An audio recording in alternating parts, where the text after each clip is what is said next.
Steve jobs, जब इनकी मृत्यु हो रही थी ना, तो मरने के टाइम पे इनके तकिए के नीचे एक ऐसे इंसान की फोटो थी जो कि भारत के ही रहने वाले थे, जिन्हें लोग कोई नॉर्मल इंसान नहीं बल्कि स्वयं बजरंगबली के अवतार के नाम से जानते थे। उनका नाम नीम करौली बाबा था।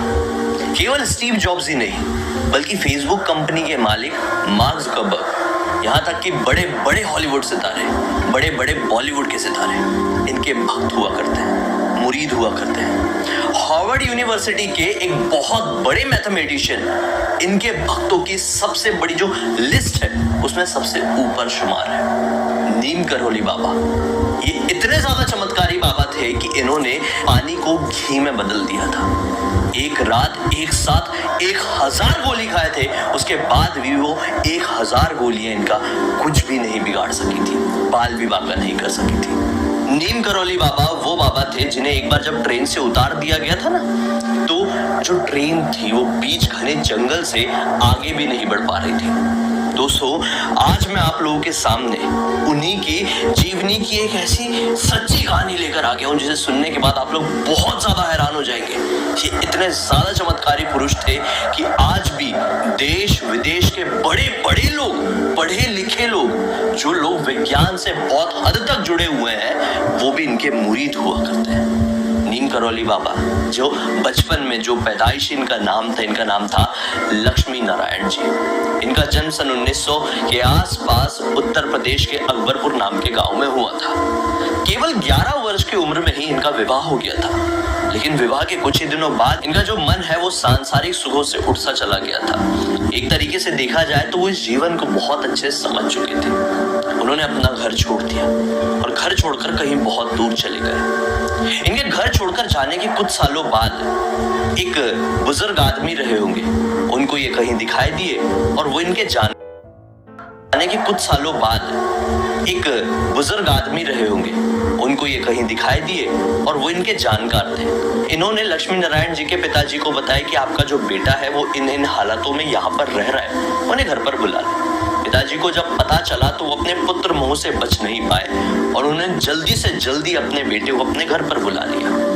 वो लेकिन घर में वापस आने के बावजूद भी अपना मन नहीं लगा पा रहे थे इस दुनिया में। उसके बाद वो फिर से अपने घर को सबको बताकर छोड़े और इस बार उन्होंने एक ऐसा रास्ता अपनाया जिससे वो कभी लौट कर वापस नहीं आए। एक तरीके से देखा जाए तो उन्होंने इन सारे मोह को अब एक साथ ठुकरा दिया था। इन्होंने अपने जीवन में काफी सारे मंदिरों का निर्माण कराया, कैची धाम का निर्माण कराया जो कि नैनीताल में है, और ये इतने ज्यादा चमत्कारी जगह, इतना ज्यादा चमत्कारी मंदिर है, बजरंगबली का मंदिर है। आप देखेंगे तो क्या ही बोलेंगे, कभी इस ख्याति के बारे में जानेंगे तो क्या ही बोलेंगे। जब स्टीव जॉब्स बेरोजगार थे, इनके पास कुछ नहीं था, इनको समझ में नहीं आ रहा था कि जीवन में करना क्या है, वो भारत आए, नीम करौली बाबा के कैची धाम मंदिर में आए। सच बता रहा हूँ, जब वो यहाँ पर आए तो वो थोड़े लेट हो चुके थे क्योंकि उस समय बाबा अपनी समाधि ले चुके थे केवल 1 साल पहले। लेकिन केवल वो धाम में आने के बाद, वो धाम के दर्शन के बाद जब स्टीव जॉब्स वापस अमेरिका लौटे तो मानो कि बड़े बड़े जो आइडियाज है उनके दिमाग में आने लगे। और फिर उसके बाद देखा जाए तो एप्पल कंपनी का निर्माण उन्होंने कर दिया।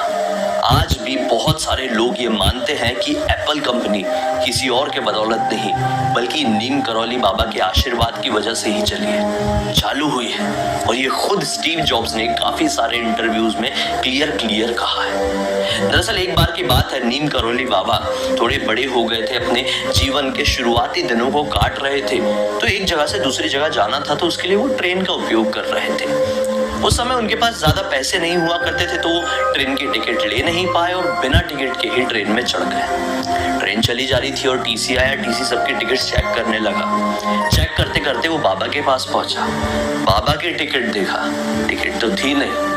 वो इतना ज्यादा गुस्से में आ गया कि उसने तुरंत ट्रेन की चेन खींची और बाबा को बीच घने जंगल में नीचे उतार दिया।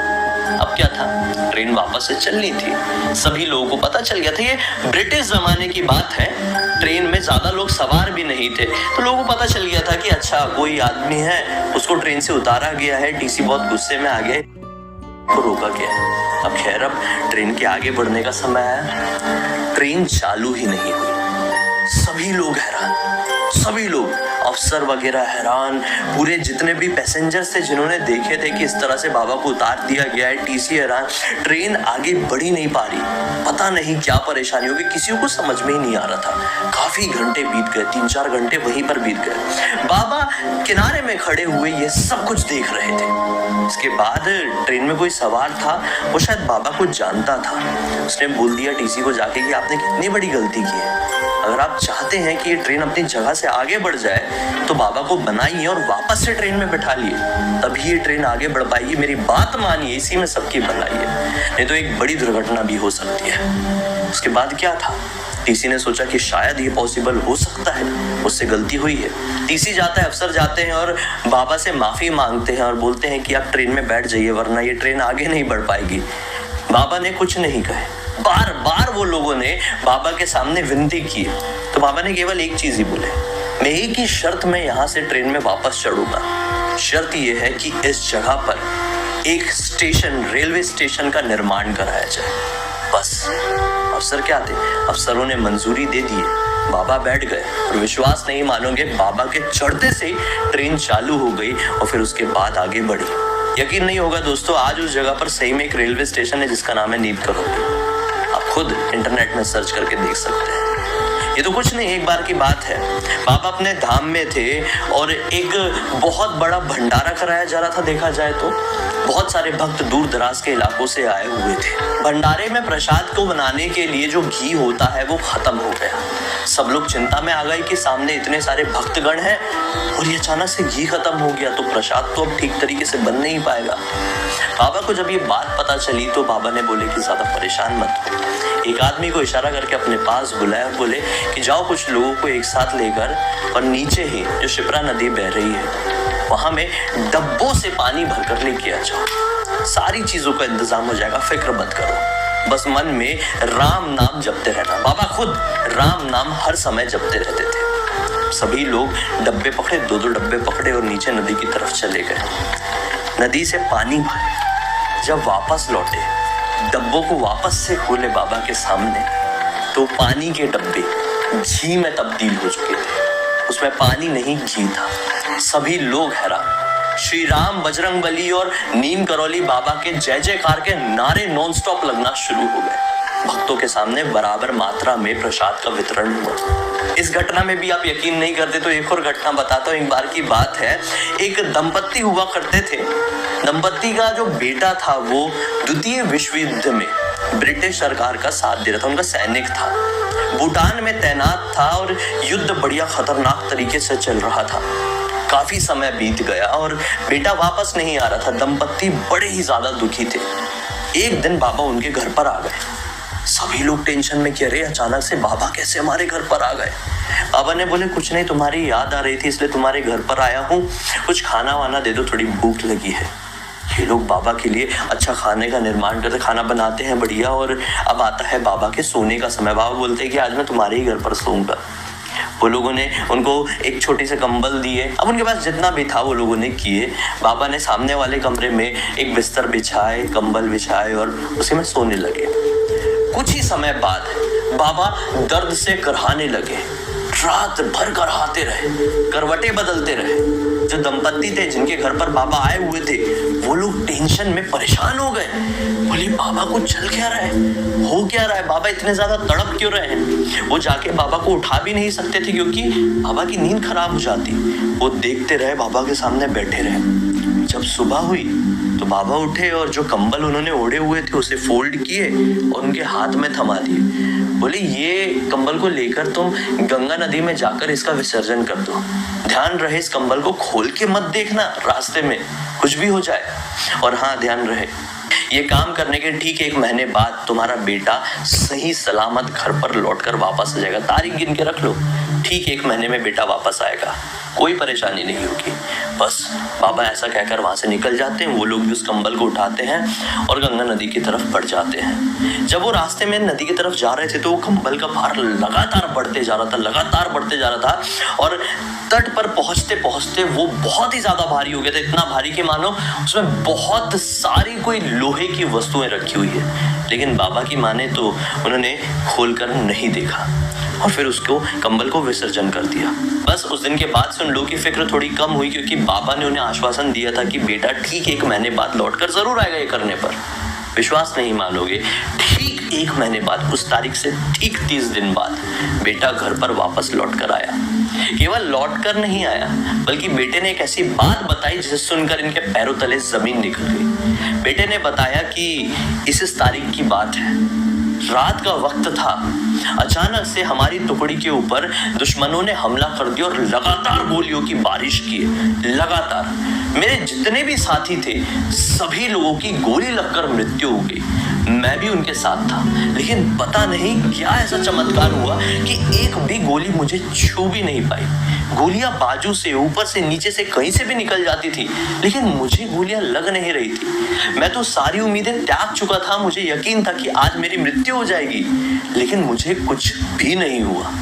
बेटे ने बोला कि मानो मुझे ऐसा लग रहा था कि कोई अदृश्य शक्ति है जो मेरी जगह पर सारी गोलियां झेल रही है। जैसे ये बात सुने उन लोगों के पैरों तले जमीन निकल गई, क्योंकि उसी रात की बात है जिस रात नीम कलोनी बाबा उनके घर पर आए हुए थे और इस तरह से दर्द से करहा रहे थे। अब सोचो, इस चमत्कार के बारे में सोचिए क्या हुआ होगा। अरे आप इसे भी कुछ नहीं मानते तो एक और बार की घटना बताता हूँ मैं आप लोगों को। अरे अगर ये कुछ नहीं तो एक बार की बात बताता हूँ। फेसबुक कंपनी नीलाम होने वाली थी। मार्क जुकरबर्ग काफी ज्यादा टेंशन में थे, फिक्र में थे कि क्या किया जाए। तो उन्होंने अपने मेंटर से बात की। मेंटर कौन? Steve jobs. स्टीव जॉब्स के पास अपनी परेशानी लेकर गए तो स्टीव जॉब्स ने क्या कहा पता है? कि भारत में एक मंदिर है नैनीताल के इलाके में जिसे कैची धाम कहा जाता है। नीम करौली बाबा का ये धाम है, वहां पर जाओ, वहां पर जरूर तुम्हें अपनी परेशानी का हल मिलेगा, सारी चिंताएं खत्म होगी। और जो फेसबुक है देख लेना, उस मंदिर में जाने के बाद विश्वव्यापी बन जाए, मतलब पूरी दुनिया फेसबुक को जानेगी और बिकने की कोई उम्मीद रहेगी ही नहीं। मार्क जुकरबर्ग ने अपने मेंटर की बात माने और वो काफी 1000 किलोमीटर का ट्रैवल कर यहाँ पर पहुंचे, बाबा के धाम गए, वहां पर लोगों को देखे। बाबा तो अभी तक समाधि ले चुके थे जैसा मैंने आप लोगों को बताया, लेकिन वहां से लौटने के बाद सिचुएशंस ऐसी क्रिएट हुई कि मानो फेसबुक कंपनी दिन दुगनी रात चौगनी तरक्की करने लगी और बिकने वाली कोई उम्मीद ही नहीं आई। और आज फेसबुक कहाँ स्टैंड करती है आप सभी लोगों को पता है। और ये बात खुद मार्क जुकरबर्ग ने एक इंटरव्यू में मोदी जी से कहे हैं। जी हाँ, नरेंद्र मोदी एक बार फेसबुक के हेडक्वार्टर गए हुए थे और उस इंटरव्यू के दौरान, उस वार्तालाप के दौरान क्लियर मार्क जुकरबर्ग ने मोदी जी को ये बात बताई थी। इसके बारे में भी इंटरनेट में आप सभी लोगों को पूरी जानकारी मिल जाएगी। नीम करौली बाबा ने अपने जीवन में बहुत सारे मंदिरों का निर्माण कराया, लेकिन जो धाम की बात करें तो केवल एक धाम नैनीताल में और एक धाम उन्होंने वृंदावन में बनवाया था। जब उनके देह त्याग करने का समय आया तो वो वृंदावन चले गए और वहीं पर उन्होंने अपना देह त्याग किया। वो हर समय राम का नाम लिया करते थे। उनके देह त्याग करने के बाद इनकी ख्याति पूरे विश्व में फैली। बड़े बड़े हॉलीवुड सेलिब्रिटीज भी केवल बाबा की तस्वीर देखकर ही इनके मुरीद बने। जब उनको कुछ भी बाबा के बारे में नहीं पता था, केवल तस्वीर देखे और इनके भक्त बन गए थे। ये खुद काफी सारे सेलिब्रिटीज एक्सेप्ट करते हैं। जूलिया रॉबर्ट्स एक बहुत बड़ी एक्ट्रेस है हॉलीवुड की, वो खुद ये बात को एक्सेप्ट करती है कि हिंदू धर्म उन्होंने केवल बाबा की तस्वीर देख के अपना लिया था। पता नहीं उस तस्वीर में क्या चमत्कार था, वो क्लियर ये चीज पूरी है। कभी आप लोगों को मौका मिले तो नैनीताल के कैची धाम, जहां पर बजरंग बली की मूर्ति स्थापित है, नीम करौली बाबा का ही ये धाम कहा जाता है, वहां पर जरूर जाइए, दर्शन करके आइए। मुझे यकीन है कि आपकी जिंदगी में अगर किसी भी तरह की कोई भी परेशानी चल रही है तो परेशानी जड़ से खत्म हो जाएगी और रियल चमत्कार आप अपनी आंखों से देखेंगे जो इतने बड़े बड़े लोगों ने देखे हैं। खैर, आज का ये वीडियो कैसा लगा कमेंट सेक्शन में जरूर बताइए। अब तक इस वीडियो को देखें तो लाइक जरूर कर देना, चैनल को सब्सक्राइब करके बेल आइकन दबा के ऑल के ऑप्शन में क्लिक करना, क्योंकि इसी तरह के हैरान कर देने वाले अनोखे वीडियो आप लोग के डेली सामने लेके आते रहता हूँ।